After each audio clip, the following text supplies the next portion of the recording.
Okay, welcome everybody to the WillyBox live trading room. Today is Wednesday, September 26, and rather than just do our normal trading today, I thought we were going to do three things today. The first thing is I'm going to share with you the WillyBox trade setups that occurred during the Asian session, including one that has just triggered just now. Secondly, Arrigo here just happened to ask me how was my results in September, how is my strike rate coming together, and I responded that it's going about 80% strike rate for September, and it's actually 100% for the last 2 weeks. And lastly, I will give you an update into the WillyBox Trade Copier program on how we're performing, and more importantly, what expectations you might have to anticipate for the coming months starting from October and beyond. Okay? So let us start with the fact that this is the Euro US dollar. Just really basic WillyBox trades. I draw a box to contain the congestion area, such as the one you can see on your screen. And what I do is I like to trade in the direction of the trend. So long as the box breaks in the direction of the moving averages, there's a couple of moving averages that I use. The green one is the 200 period, and the purple one is the 50 period moving average, simple. And if price is breaking to the downside below both moving averages, I am going to take the trade. If it breaks on the upside below the both moving averages, it doesn't make sense to take those trades. I will pass on those type of trades. Okay, so that's the WillyBox in a gist. Okay, now also please pay attention to my turquoise lines. The upper one is the daily pivot, which happens to be 129.18 today. Now, can anybody tell me what this other turquoise line is? 129.98. Anybody want to guess what that is? Because the reason I'm asking is not too many traders pay attention to this fantastic support and resistance line. So if you can guess it, I'm going to give you a brand spanking new black color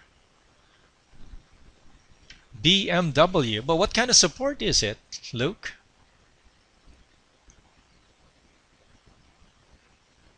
Come on, a brand new Beamer for somebody who can guess what it is. Okay, you got 10 more seconds.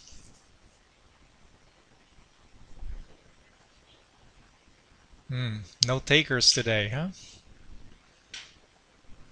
The price is right there, 128.98. Len? Craig says yesterday's high. Nope. Yesterday's high is much higher. Yesterday's high is 129.69. It's like 100 pips higher. Okay, everybody give up? How about the close? The close of the market. So I want every WillyBox member here to start plotting the close as a support line. Why is it important? Because it's the most important thing, because what happened yesterday is there was a high, there was a low, but where did it close? And again, the whole concept here is if the price or the WillyBox breakout is below the close, can you guys guess where we're going? You think we're going down, right? Yeah, we're diving like a submarine. And look at what happened with the euro dollar when it broke. Okay, these are entries. These are valid entries here in the WillyBox right here, okay, where my cursor is, 129.01. I didn't take that. And then there was another, couple more entries here. Entry there. But look what happened the moment price broke from the close. It went down very rapidly. Okay, not a lot of traders use this. In fact, I don't know anybody else who uses this, but I just started incorporating this in the last 2 weeks. into my trade plan.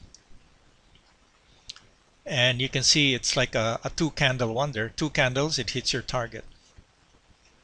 Okay, so that's the setup there that awaited us in the Asian session on the euro dollar. Okay, I'll show you other trades that set up in the Asian market.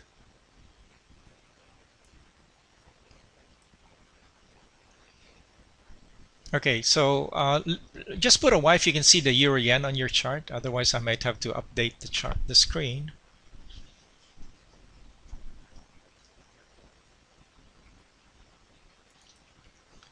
Okay, the next chart we're looking now is the euro yen. And you can see again in your checklist, where's the moving average? Price is below the moving average. This is the pivot.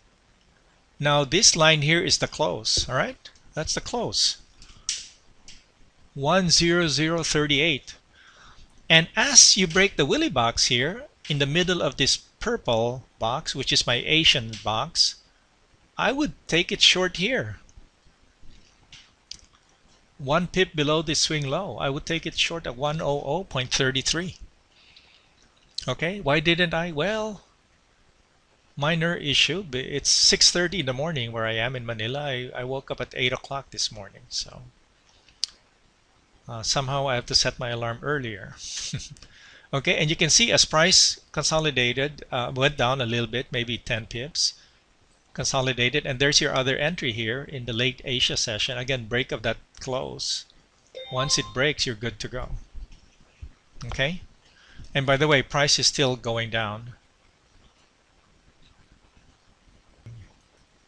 Okay, so moving on to our third chart, we're looking at the Australian US dollar. So once again, using the checklist, there's the moving average, price is below. Now, what's interesting here is this is the pivot here, where my cursor is, and this is the close, right? The close is at 103.88. Now, the thing that's tricky here on the Aussie is the previous day low here. You see this? Where my cursor is. The low of the day is 103.80. So normally I would short at the break of 88, but then you have this support to deal with. So you could either go in, take profit there very quickly if it stalls, or you can wait for the close or the break of the previous day low, okay, which is 80. You get in at 79.78. So anyway, there's another trade for you on the Australian dollar. These are what I call the optimal trades when you take it on the first go around. Because if you miss the first go around, look at it. It's already very choppy. You're basically playing for breadcrumbs, guys. You know, you're trading for breadcrumbs here. Not a whole lot left, and it's so much work. Versus right here, this is the optimum entry point. Okay. Next, we'll move on to the pound dollar. Okay, so now we're going to look at the Great British Pound US dollar. This chart is much more complicated than the other three that I've shown previously, and then let me explain why. So the first off analysis again is that price is below both moving averages, so you're only looking to short, guys. Forget about the long. I know some members here like to take a long, but I just let it go, and I just take the next short, which is here. You see how that works? After it came down, just wait for the next setup. So here, you know, there's a box entry there which you could take, even though now your price is in between the pivot and the close, which is one of those things that it doesn't mean don't take it, but the ideal setup for me is that when you take a break of the box, for example this box, wait for this box, guys, that box. Wait for that box to break. Now you're both below moving averages, you're both below the pivot and the close, and there you go.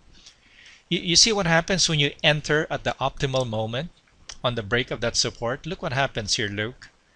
It goes down very, very rapidly and very violently. It even tore through the previous day low. This red line here is the previous day low, 161.81, and the close was 85. So does that make sense to you guys? I know that most traders, they don't like to be in trade for 2 hours, 3 hours, consolidating sideways here, retracement, drawdown. You want to get in at the optimal point. So if you start to include the close from the day before into your trading plan, it's going to help your results. We're going to go ahead and look at one more chart. Okay, so the bonus chart that I wanted to show everybody is the dollar Canadian, something I haven't personally traded in over 2 years. But the setup was there. Again, what is the setup? Here's the moving average. Price is above the moving average. The pivot is down here. And there's your close, guys. There's your close, okay? So the ideal entry would be right here inside the pink box. Okay, that would be one entry. But the entry I took is right here. 98.04. Hold on a second. Is that where I entered? 98.04. Yeah. Here, I'll show you. This is my. I entered the dollar Canadian at a price of 98.06, and I made 9 pips on a test. You know, so here's the trigger. The close is 98.04, and there's the Willie Box entry above the close, and there I closed it here at 9 pips. Okay, and of course it went up to 20, which is the story of my life, as you all know. So any questions so far on these setups? Okay guys, we're moving on to part 2, which is Arrigo wanted to see what my strike rate and performance is for September. So hopefully in your screen you're looking now at my September Willie Box Trade Copier Pepperstone results. This is the copier result, not the master. Okay, this is very important because the copier includes slippage and, you know, whatever missed trades or everything else going through the stops. So you can see here that the green, I color coded this. Everybody, by the way, you can do the same thing on your own trades.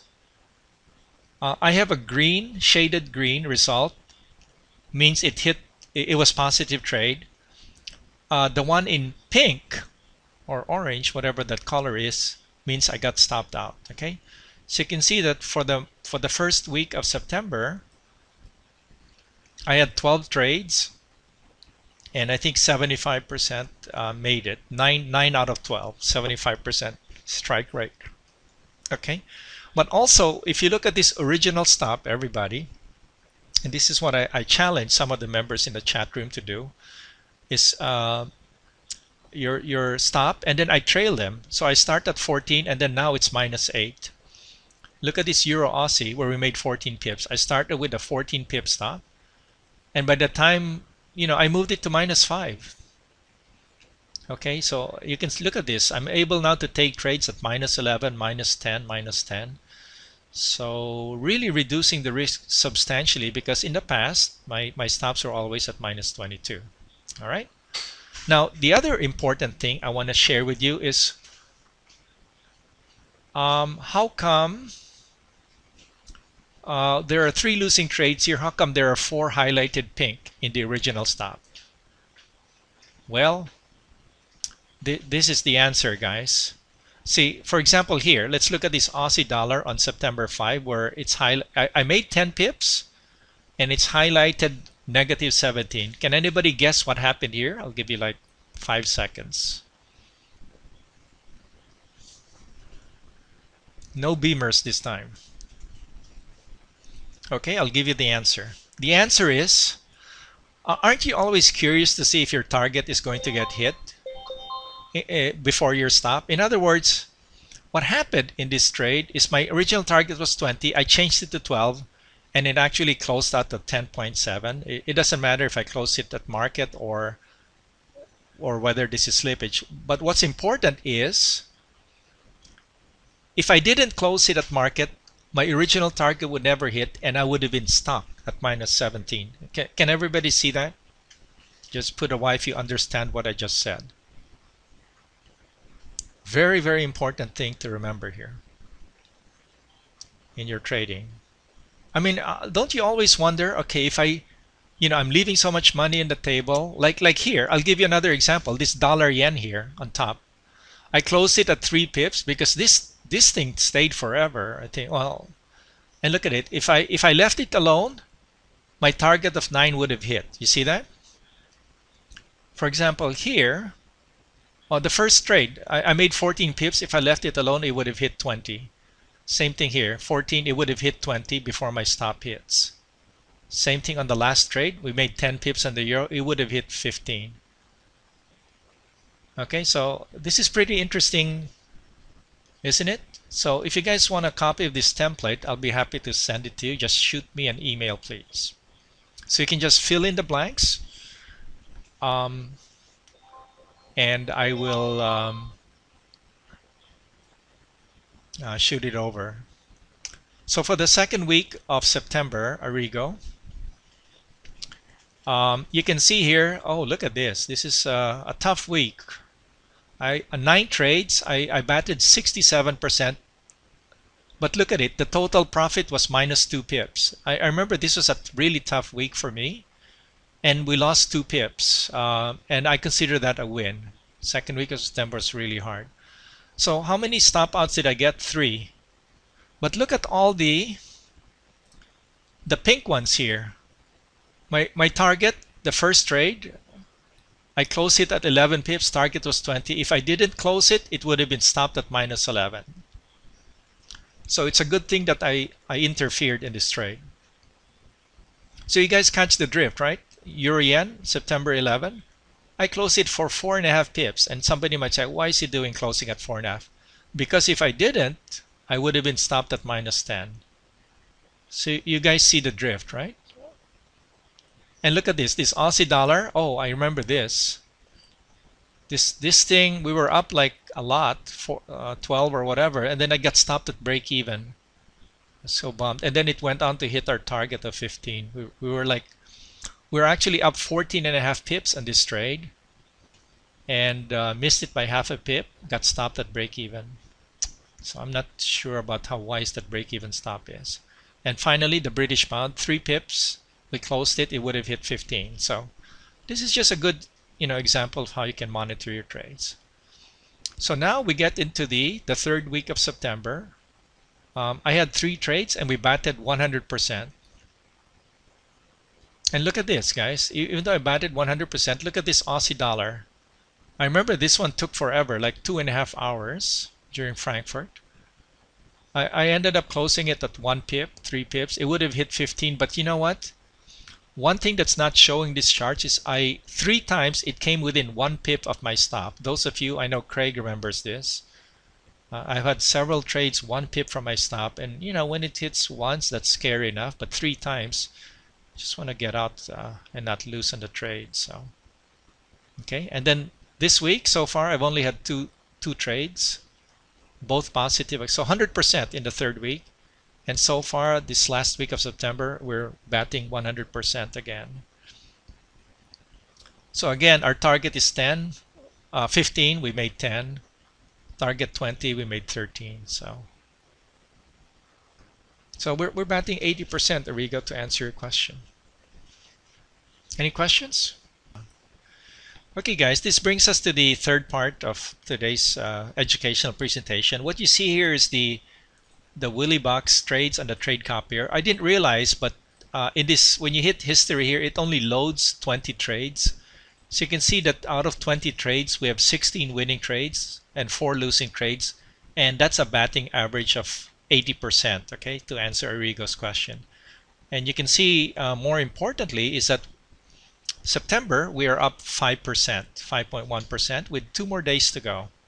So I'm pretty much just kind of maintaining here. I'm not, anxious to add to this. But, come October, guys, I think we've got a shot at 7 to 10% growth in October. And if you don't believe me, just watch out. Willy Box is going to tear the market apart. Can I expect this batting average to continue? I don't know. Like I said, past performance doesn't guarantee future results. But if I'm just selective and careful and I follow all my rules, like I said, the most important thing for me, guys, is if I follow my rules. And all of these trades, I followed all my rules. Okay, I think this is where the discipline. First, you have to have a winning trading system, which we have. I have the WillyBox Expert Advisor, which is fantastic. And then I'm certainly disciplined and I have patience. So, I mean, I'm very bullish about the future. So with that, the WillyBox trade copier is up 1.96%. Okay. So that brings a close to today's educational presentation, and I'll hang around for any additional questions from our members.